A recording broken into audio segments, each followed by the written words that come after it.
How to prepare for a test. Now, in this video, I'm going to reference the USA Memory Championship because for me, that was a test.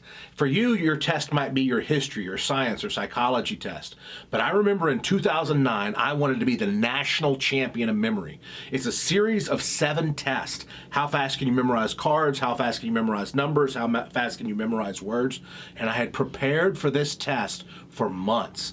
I'm going to give you my tips on how to prepare for a test, and a lot of these is how I use these to prepare for the USA Memory Championship. You can use it for your history test. Here they are.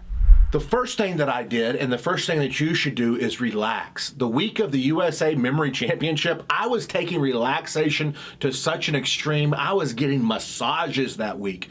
You don't have to necessarily get a massage to stay relaxed, but just relax the night before. Make sure you're calm. Make sure you're not stressed.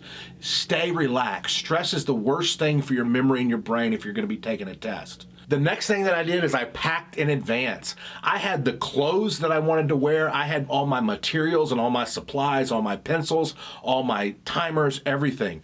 For you, put everything in your bag that you're going to need for that test. Your pencils, your note paper, everything. Pack the night before. Pack in advance. And next, stick to a routine. Decide what your routine is going to be that day. You're going to go do this, and you're going to do this, and you're going to go do that.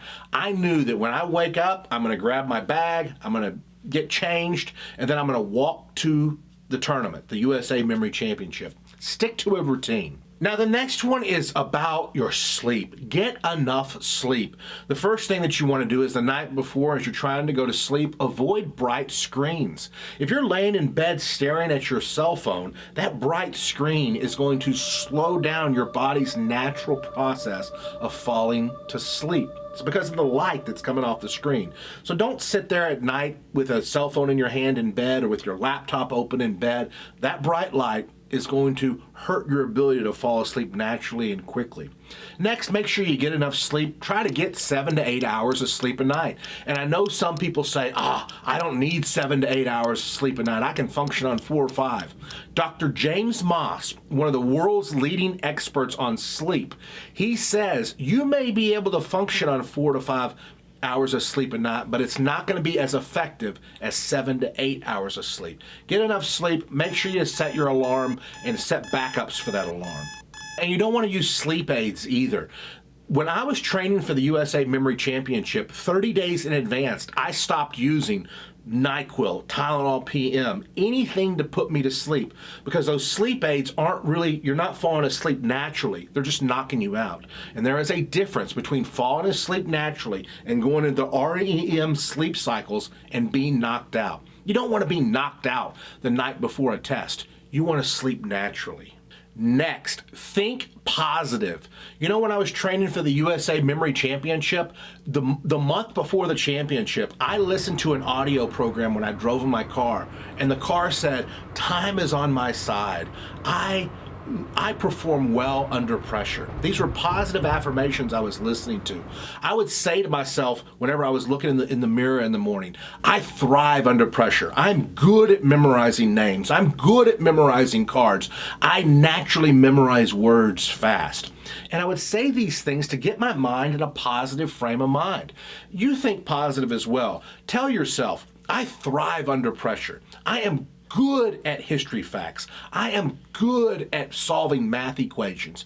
Tell yourself these positive things. Think positively. It might sound corny, it might sound simple, but it makes a difference. Next, dress comfortable. You are not going to a fashion show. You're not going to take this test to try to meet the girl or guy sitting in the seat beside you for a date. You're going to this test to do well in this test. Dress comfortable. Wear clothing that you're comfortable in. If you get cold sometimes during tests, maybe bring a jacket with you. But dress comfortable because you want to be relaxed. Next, you want to watch what your body is consuming. What are you eating? Now, I'm a person who doesn't typically eat breakfast. I don't eat till about 11 or 12 just because I like to do the intermittent fasting.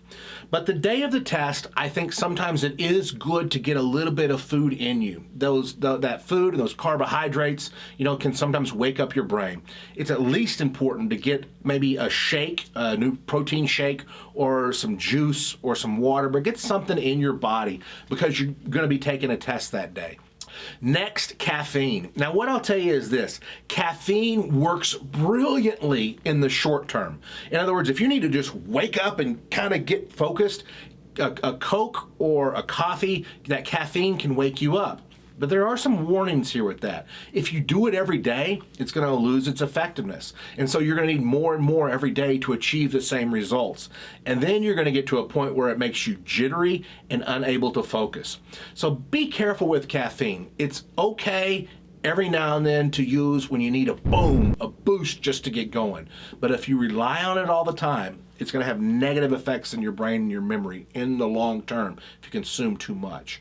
Maybe bring a snack with you to the test. The last thing that you're going to want to do is start feeling hungry and your brain getting that, oh my God, I need to eat, getting that not eating headaches. At the USA Memory Championship, I would see people often there with bananas. They would have bananas sitting there because bananas had that potassium in them and had nutrients that were just going to help jumpstart their brain. A favorite food at memory tournaments is bananas, and they'll just sit them on their table and eat them in between events at a tournament.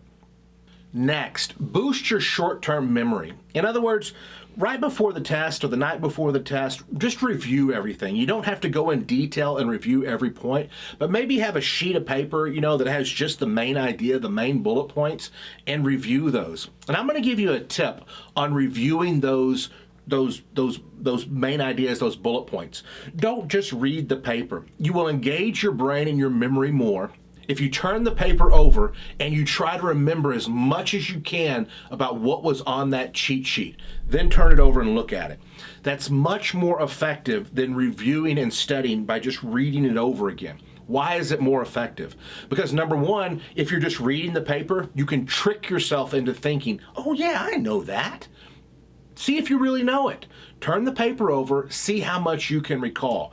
Number one, you're not going to be able to trick yourself into thinking that you know that material. But number two, it engages your brain more in the review process. And by engaging your brain, you're going to remember it more. So number one, work on that just a short-term boost. That's going to help you out a lot. Number two, enlist your family or friends, or get a study group in your class.